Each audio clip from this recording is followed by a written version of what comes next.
guys, welcome back at my channel. It's only 3 days left until it's Christmas and I'm really excited because I like Christmas a lot. But before Christmas starts, we're going to continue with the commemorative advent calendar, and we're opening door number 22 right here with the beast. I'm opening it up and I'm getting out the coin.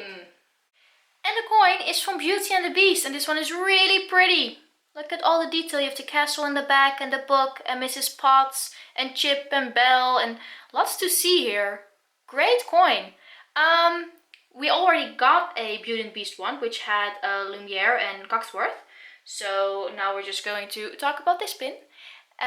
This pin, no, it's a coin, sorry. And I'm going to tell you a fun fact.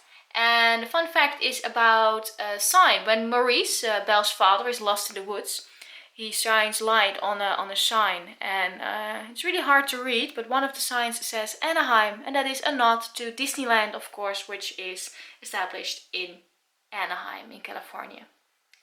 So this is going to be the end of the video, and I'm hoping you're having a terrific day, and I wish you a great, big, beautiful tomorrow.